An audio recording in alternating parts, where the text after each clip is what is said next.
Olá, tudo bem com você? Estamos dando início aqui a mais uma edição do seu podcast, o Ita na Tela. Essa é a nossa 7ª edição, né? Graças a Deus, aí, nossa 7ª entrevista do nosso podcast. Hoje eu tenho um convidado muito especial, como você já viu aí, né, no rodapé e na divulgação aí do nosso podcast. Estou recebendo hoje aqui o bispo da Prelazia de Itacoatiara, o Dom Ionilton, que está dando uma honra e o prazer de estar comigo hoje, nesse bate-papo muito especial. Bispo, é um prazer. O prazer é nosso e desde já o agradecimento pelo convite.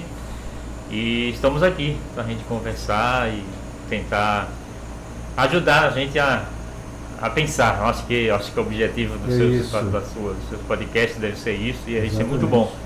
A gente precisa muito, né, desses espaços que nos ajudam a refletir e a pensar. E dessa aproximação também, né, bispo? Tanto do bispo, né, com o povo, né, não só com a igreja católica, mas com o povo em geral. Essa aproximação do bispo é muito importante, né? Sim. Eu quero aqui agradecer em primeira mão, já quero agradecer, porque o bispo foi muito simpático comigo, né? Eu entrei em contato com a assessoria, mais precisamente com a minha amiga Paula Guimarães, quero mandar um carinho especial para ela. E automaticamente o bispo ele foi assim, muito carinhoso em nos atender, né? Respondeu a mensagem rapidamente e está aqui comigo hoje. Quero agradecer, bispo, mais uma vez, tá? E dizer que aqui é um bate-papo, não é uma entrevista, eu não tenho nenhum roteiro, não fiz nada, não elaborei nenhuma pergunta para o bispo, porque aqui a gente vai conversar, falar um pouquinho, né? Primeiramente, bispo, da sua vida pastoral, né? Que a gente sabe que para chegar ao nível de bispo, o senhor teve uma longa trajetória. Se o senhor quiser detalhar para a gente, fica à vontade. Certo, né?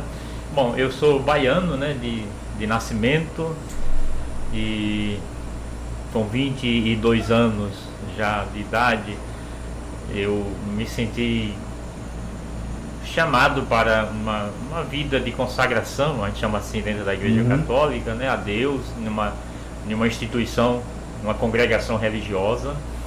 E o nome é Sociedade Divina das Vocações, vocacionistas, e ali eu me tornei padre também, né, que é outro serviço, né, dentro da Igreja Católica. É o início, né, bispo? O início do serviço sacerdotal é padre, né? Padre ou sacerdote, né? E assim, eu desde 1992, fiz 30 anos agora que fui ordenado padre, né? Fiquei trabalhando ali um tempo no Rio de Janeiro, depois vim para Bahia, Sergipe, Tocantins, né? E em 2017, eu já tinha 25 anos, né, de padre, aí a igreja me convidou para me tornar bispo, né, que é uma função de uma liderança maior dentro da igreja, e me propôs de eu vir ser bispo aqui em Itacoatiara, né? Então, depois de rezar e pensar, conversar com algumas pessoas mais próximas de mim, eu resolvi dizer sim, aceitei esse convite da igreja, e em 2017, em julho, eu cheguei aqui em Itacoatiara e comecei esse meu serviço como bispo da Prelazia, tentando ajudar a Igreja Católica a fazer seu caminho, cumprir sua missão, numa área que cobre, além de Itacoatiara, mais 5 municípios, né, que estão sob a nossa, diria assim, liderança enquanto bispo da Igreja Católica, né, que é Silves, Itapiranga, o Bucará, o Atumã e o Curituba. Certo. Então, assim, a nossa caminhada é assim, uma caminhada, diria, normal, né, dentro de uma história de uma pessoa. Eu sou de uma família pobre, diria, da Bahia, lá do sertão da Bahia. Trabalhei muito no campo, na roça, né, no cultivo lá é feijão e milho, né, mandioca, né, para fazer farinha, o forte. E um produto que nós chamamos lá de sisal, né? Acho que aqui chama de juta, se não estiver enganado, né? Que dá uma palha, a gente corta aquela palha, desfibra e tal. E eu trabalhei muito tempo ali também. Mas sempre, desde cedo, minha família católica, eu fiz um caminho de igreja, de participação na comunidade, lá de Araci, o nome da cidade da Bahia. Então, participei de grupo de jovens, me tornei catequista, a gente chama assim, né? Alguém que vai ajudando outras pessoas a conhecer um pouquinho mais a fé.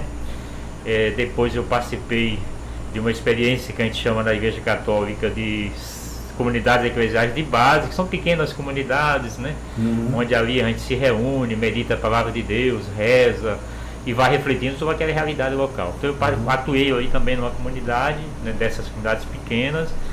Eu nasci numa família que era muito envolvida nessa questão do teatro, né? Tem um irmão que escrevia peças, a gente chamava de peças teatrais lá na época, né? E ao mesmo tempo ele gerenciava, assim, administrava um grupo de pessoas que faziam esses teatro amador, né?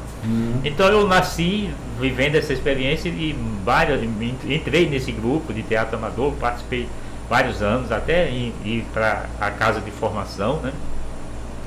Isso me ajudou muito, né? Acho que o teatro desenvolve muito a gente, essa capacidade de falar em público, de perder o medo, essas coisas. Eu recebi muito de lá, dessa a inibição, parte, né? Perde um pouco, né? E eu tive então uma atuação ali naquela paróquia, nós chamamos de assim, aquela núcleo da igreja, a gente chama de paróquia, por 22 anos ali, né? Minha vida de adolescente, jovem, foi toda ali.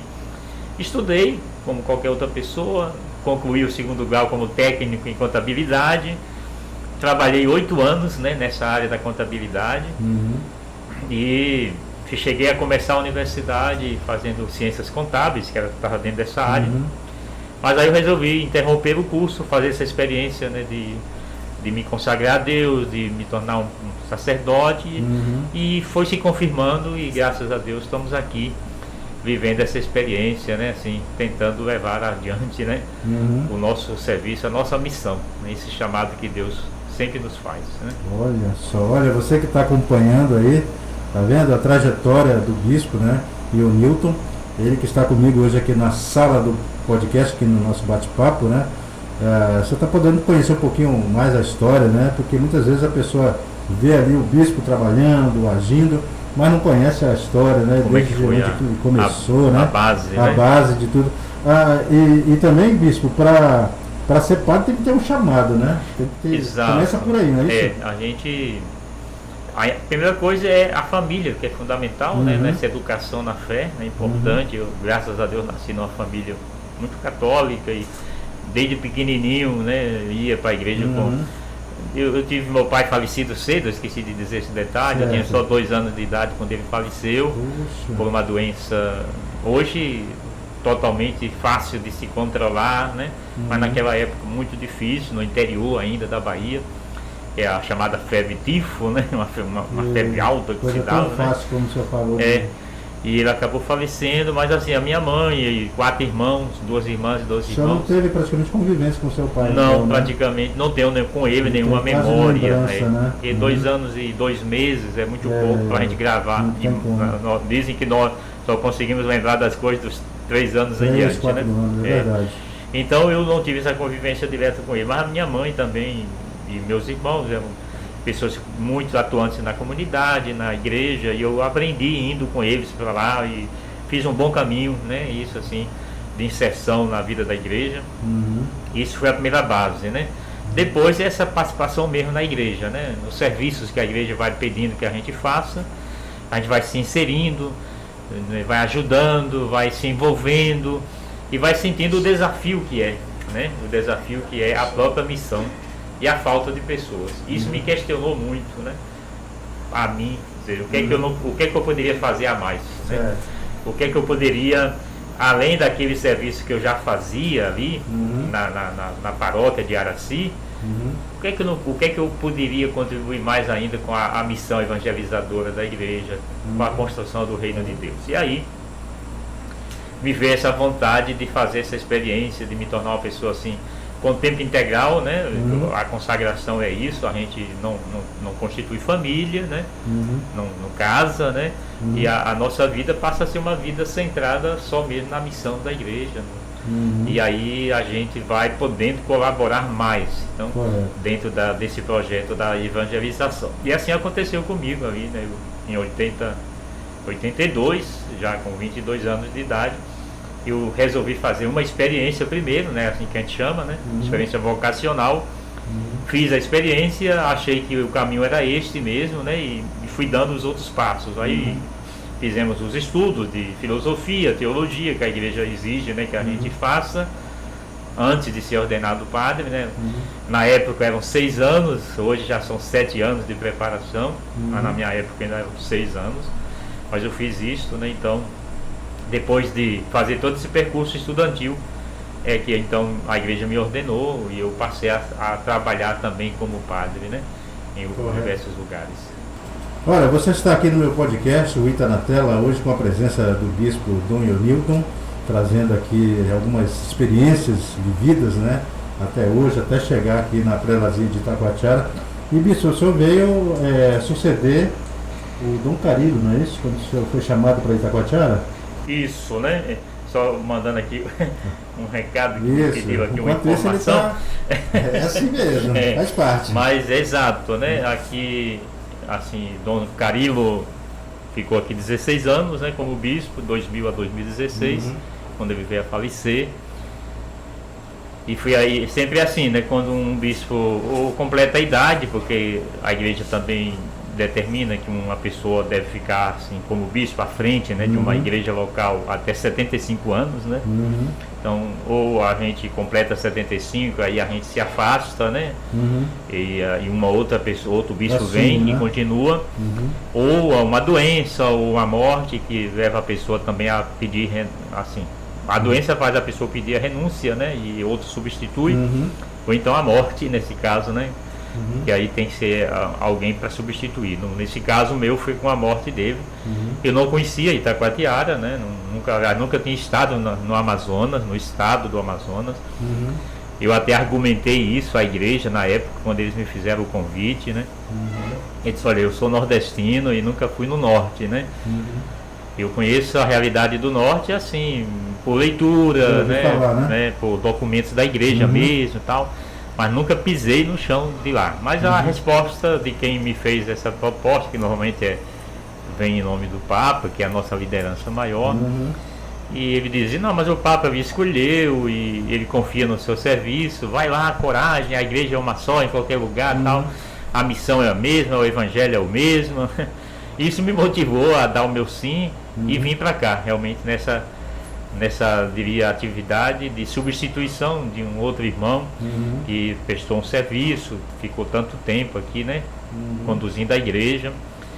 E é claro que para quem não conhecia aqui, né, e quem não teve contato com o bispo anterior, a minha missão no início foi um pouquinho mais exigente, porque eu tinha que correr atrás, né, vamos dizer assim, de conhecer a realidade da Amazônia, né, como um todo, conhecer essa realidade aqui dessa parte aqui do estado do Amazonas, e depois conhecer assim o caminho que a igreja vinha fazendo, a realidade da igreja também, né? Conhecer a realidade dessa igreja e aí aos poucos ir me inteirando. Hoje eu tenho 4 anos e meio que estou aqui, conheço um pouco melhor, mas não conheço ainda, claro, 100%, porque a realidade, a área territorial é grande, embora, né, sejam apenas 6 municípios.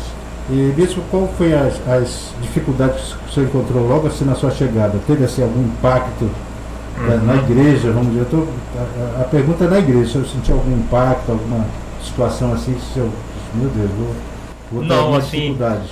Posso dizer que como serviço da igreja não foi assim tão difícil, porque de fato, como disse aquela pessoa para mim, quando me fez o convite, transmitiu o convite do Papa, né?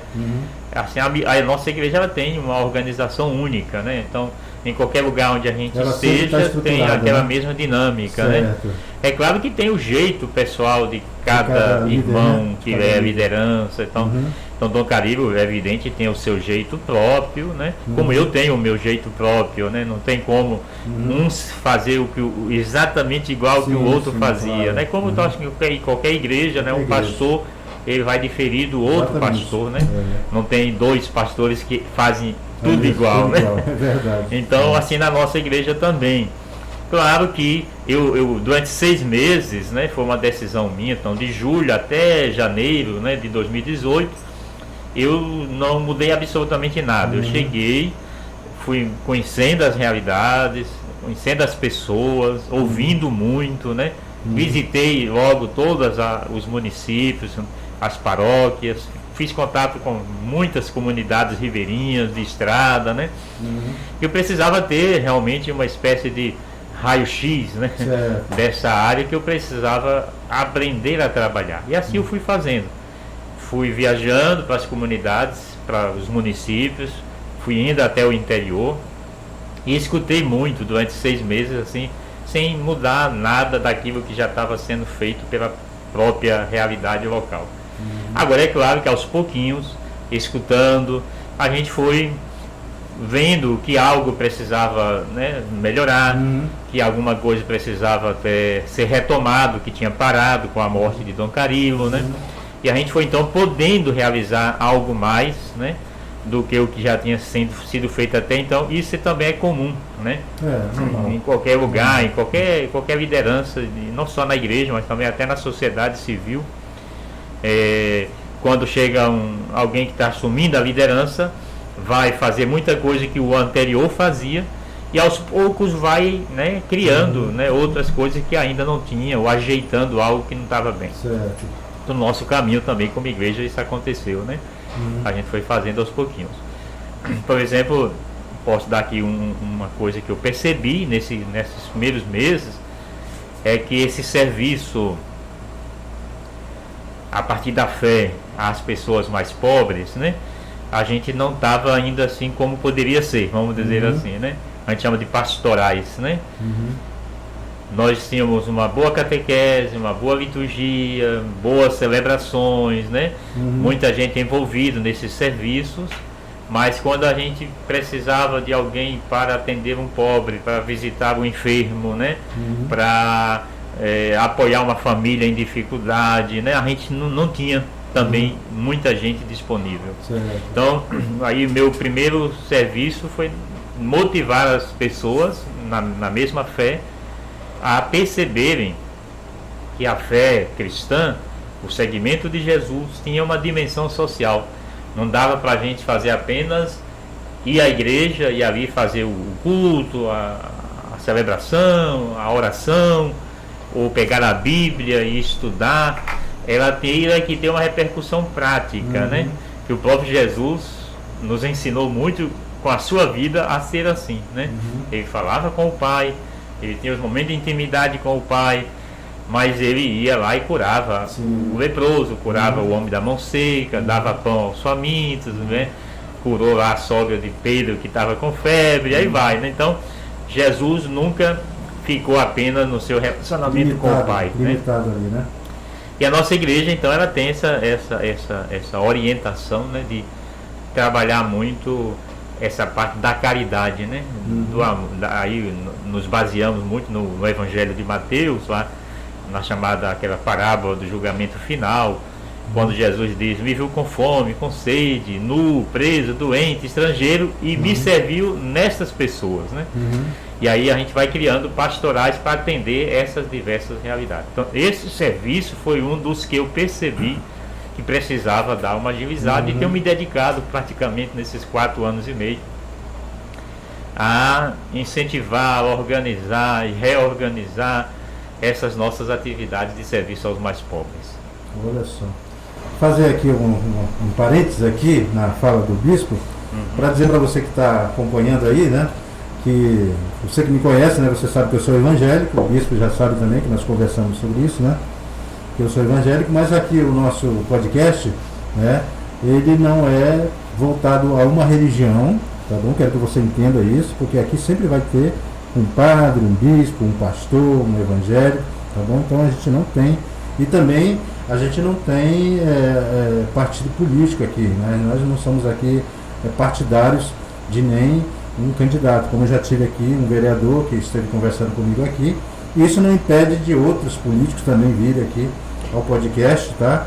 Enfim, aqui a gente é totalmente aberto a ouvir e poder esclarecer para a sociedade, né? É tão bom a gente ouvir, né, do bispo aqui falando sobre tudo isso que ele já vem falando aqui, né? Do cuidado que ele tem com a igreja aqui em Itacoatiara. Então isso é muito importante que as pessoas possam acompanhar. Eu, Gerson, quero dizer para você que eu sou, assim, muito admirador da Igreja Católica. Eu falo isso na presença do bispo, na ausência dele também. Eu admiro muito o trabalho que a Igreja Católica faz, não só aqui no município de Itacoatiara, mas em todo o Brasil, né? Porque a Igreja Católica ela tem um trabalho muito forte social, né? Que muitas vezes até a nossa igreja evangélica ela deixa um pouco a desejar, né? Que também isso sirva de exemplo para nós, que somos evangélicos, né? Que siga esse exemplo da Igreja Católica, que tem um trabalho muito forte social, tá bom? Então é por isso que hoje o meu convidado aqui é uma pessoa muito especial, o líder maior aqui da Igreja Católica em Itacoatiara, o bispo Ionilton. Como ele já falou, ele é baiano, eu já sabia, eu fiz alguma pesquisa antes de eu chegar aqui, eu já sabia que o senhor é da Bahia, assim como eu sou paulista, né? Moro aqui em Itacoatiara há 31 anos, mas vim também de fora, né? Me estabeleci aqui nessa cidade e aqui eu finquei minhas raízes. Uma cidade gostosa, né, bispo? Sem dúvida, né? O senhor já se identificou bem com essa cidade? É assim, porque entre o Nordeste e o Norte tem muita coisa comum. Tem, né? Muita coisa, é verdade. Muita coisa comum. Por exemplo, a questão do clima, né? Esse nosso clima quente, abafado, né? Que é daqui do Norte. O Nordeste também não é menos do que isso, embora eu sempre tenho comentado quando alguém me pergunta sobre isso, assim, o Nordeste tem uma pequena vantagem nesse sentido, porque lá faz muito calor também, é muito abafado. Mas a gente tem um pouco de vento, mais do que aqui. Lá venta mais. Eu estive no Nordeste ano passado. Andei pelo então, Nordeste. assim, eu me lembro que na minha região a gente passava um dia trabalhando, com muito calor, sol, etc. Tal, mas quando chegava de noite, caía a temperatura, vinha um ventinho, a gente dava para dormir mais sossegado. Aqui, realmente, eu sinto que a quentura é muito mais intensa. 24 horas, né? Exatamente. 24 horas. Amanhece e dorme quase com a mesma patamar de temperatura. Depois outras coisas comuns é a questão mesmo da farinha, por exemplo, né? Que eu trabalhei muito tempo também em casas de farinha, né? Na nossa família produzia farinha, né? Chegando aqui, vi que aqui também é uma cultura muito forte, né? Da farinha, né? Em diversas regiões se trabalha plantando e colhendo e fazendo a farinha, né? Agora mesmo nós estamos com um projeto aí ajudado por uma entidade nossa da igreja de fora do Brasil, que de vez em quando ajuda a gente, né, para algumas situações. Estamos ajudando a 5 comunidades a construir casas de farinha. Eles tinham plantações e tinham dificuldade de fazer essa farinha acontecer, porque não tinha espaço. Que é um trabalho que seria do município, da prefeitura, né? É isso, da ação social. Como né? eu falei agora, o trabalho social da Igreja Católica é muito forte, é muito importante, né, bispo? Aí a gente recebe, às vezes, assim, essas ajudas, né, de irmãos nossos de outros lugares que acaba sabendo, né, da realidade, das dificuldades. A pandemia, né, da Covid, é claro, trouxe muita dor e sofrimento, né? Para nós, nossas famílias, né? Mas ao mesmo tempo chamou um pouco a atenção das pessoas de longe para a Amazônia, principalmente aquela crise do ano passado, né? Que a segunda onda começou por aqui, pelo Amazonas, né? Então isso despertou muito a caridade, né, em muita gente. Então, de vez em quando alguém ainda entra em contato aqui conosco e diz: ô bispo, como é que é? Nós estamos aqui querendo ajudar vocês aí, qual é a necessidade maior? Então a gente começa a ouvir as comunidades e aí pessoas vão apontando: olha, nesse momento aqui seria uma casa de farinha, então a gente vai e busca aquele recurso para isso. Então está acontecendo, está sendo construído nesse momento com essa ajuda, porque assim, falando das semelhanças, né? Agora tem uma grande diferença para eu, nordestino, para nós aqui no norte, né? Que é a questão da água, né? O Nordeste é seco, chove bem pouco, né? Chove bem pouco, menos do que nós aqui, 30% lá, né, de chuva do que nós chovemos aqui, da chuva daqui do norte. Então aqui é claro, então eu saí de uma realidade de seca, né, de pouca água, para vir para uma realidade de muita chuva e muita água. Lá o serviço da igreja, poderia dizer que 99% é por estrada, né? Aqui nós temos quase que 80% por água, né? Só chega nas comunidades, na sua maioria, através da lancha, da rabeta, né? Do barco, né? Então, e a comida no sentido, por exemplo, eu nasci numa região que o peixe era raro, né? Porque aqui já é abundante. Tanto é que eu não comia muito peixe na minha, assim, nunca fui uma pessoa de comer peixe, né? Era raro eu fazer uma refeição com peixe. Aqui eu aprendi já a entender que o peixe é um elemento que não pode faltar na mesa nossa aqui do norte, né? Eu, como paulista, bispo, para mim, quando cheguei aqui em 1987, eu quase não comia peixe, não gostava. Isso, o único peixe que eu lembro que minha mãe fazia, que eu comia, era o jaraqui frito, na época, em 87.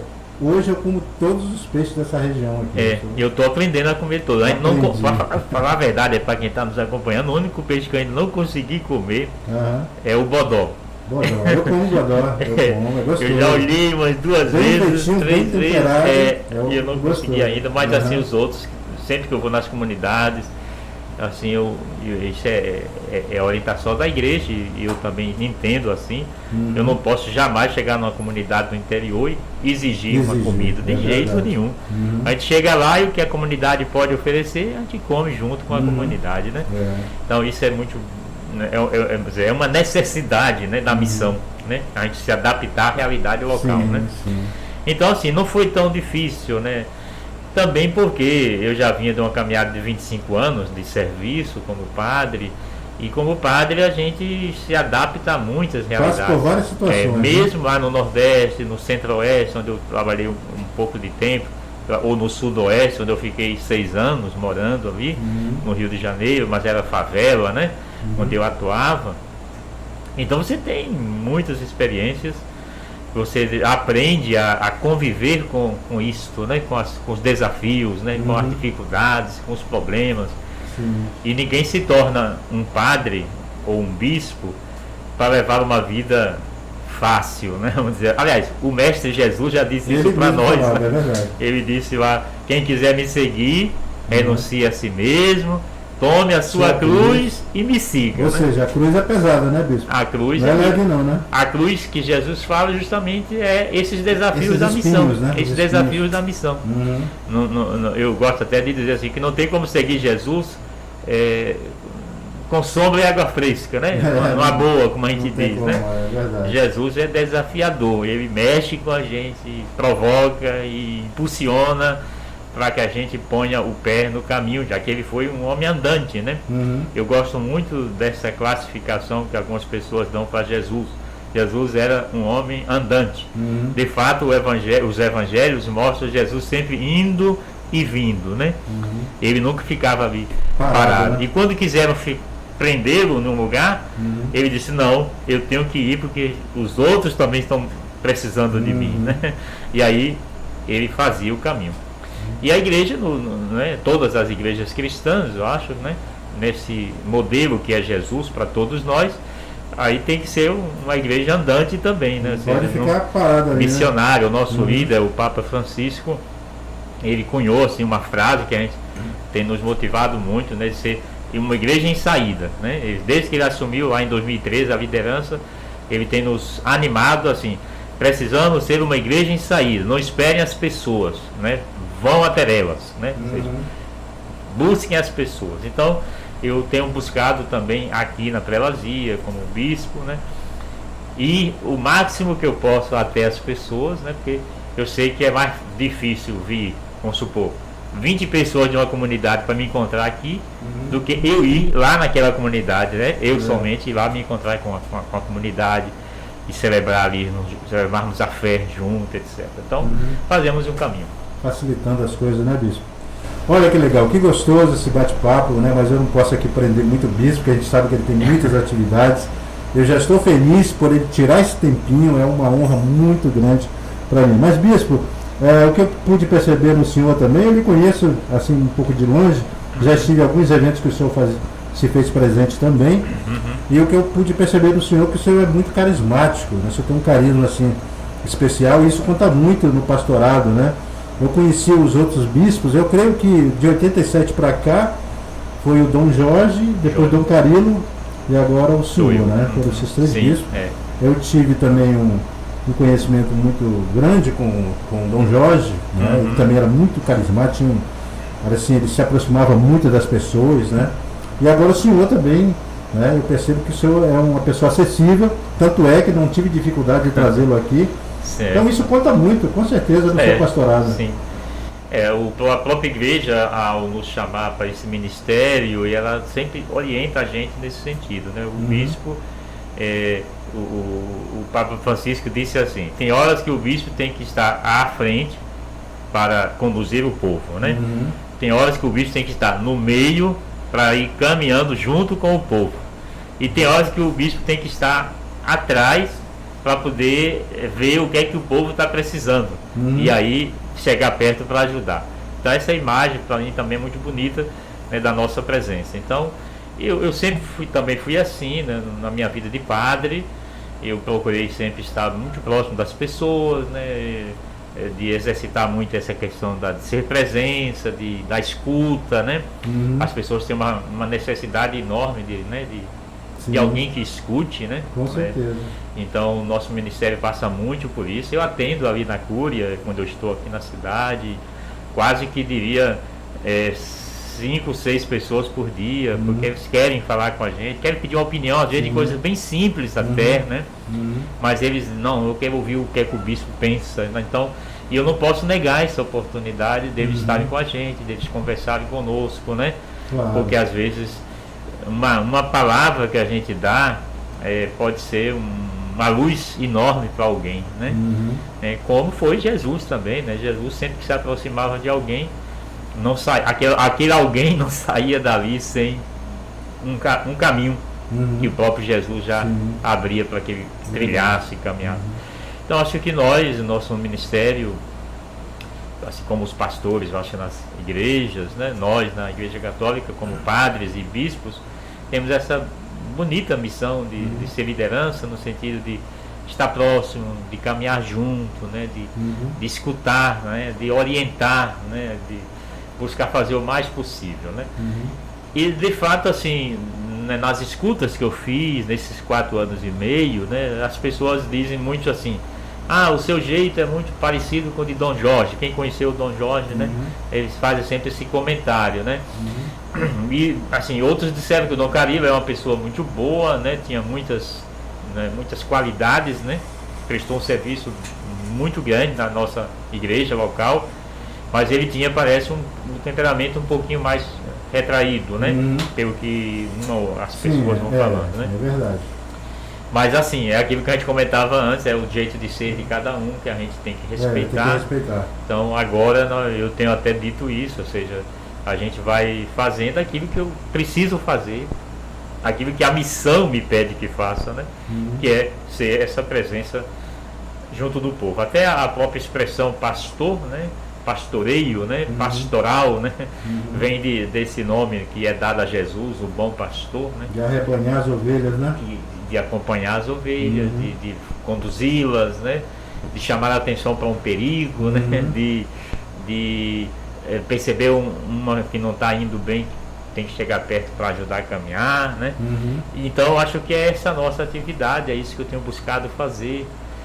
E aí a gente tem, assim, como eu dizia antes, na questão das pastorais sociais, assim, esse cuidado de modo especial com quem mais precisa realmente de nós, né? Da igreja, da fé, do apoio, né? Nas situações difíceis que a vida traz para muita gente, né? No meu caso agora, dessa situação da pandemia, que a gente procurou.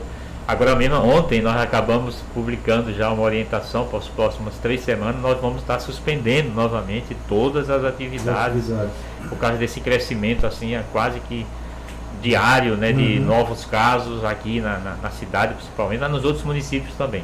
Então nós reunimos ontem um grupo de pessoas da igreja, né, conversamos sobre isso e tomamos a decisão de até 6 de fevereiro nós vamos ficar só através das transmissões, das nossas atividades, justamente para tentar ajudar nessa não proliferação do vírus, né?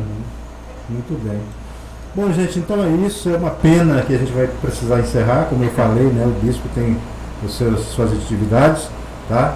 Mas eu quero mais uma vez agradecer a sua disponibilidade, bispo, para estar conosco aqui. Tá bom dizer que nós aqui do podcast, o Ita na Tela, estamos à disposição. Quando você precisar, estaremos aqui à sua disposição, às suas ordens. A mesma coisa eu digo, né? Então, obrigado pelo convite, né? E uma saudação a quem vai acompanhar, né? essa nossa conversa e me coloca assim à disposição, seja da sua pessoa, quando quiser que eu venha falar sobre algum assunto com certeza. que seja de interesse da comunidade. Só fazer, você já está com o meu contato, Isso, mandar um recado, né? E a gente vai estar aqui voltando a falar, né? Essa conversa aqui. E quem nos acompanha, se alguém precisar ter uma conversa com o bispo, pode nos procurar lá na sede ali, onde fica a chamada Cúria, né? Que é o local onde eu atendo as pessoas, e eu estarei lá com a maior disponibilidade para ouvir qualquer pessoa, e não só os católicos. Eu quero até dizer isso aqui, porque depois que eu cheguei, eu já tive com muitos irmãos de outras igrejas que legal, né? que foram lá até para partilhar uma experiência, para falar de algo que estava vivendo, né, pessoalmente, ou na sua comunidade de fé. E eu sempre fui uma pessoa também muito na linha do ecumenismo, como a gente chama, né, de conviver com as pessoas que acreditam em Deus e que acreditam que Jesus é o Salvador. Então a gente faz todo esse caminho. Obrigado, e estamos aí à disposição de vocês. Muito obrigado, gente. Então ficou aí, né, essa entrevista maravilhosa. Espero que você tenha gostado, espero que você tenha amado. Você pode deixar os seus comentários aí embaixo, tá bom? E também sugerir novas entrevistas. Você pode, pelo número que está aparecendo no rodapé, tá bom? Que é o 991618781. Você pode sugerir quem você gostaria que eu trouxesse aqui no nosso bate-papo no podcast. No mais, um grande abraço a todos vocês e voltamos aí numa próxima entrevista.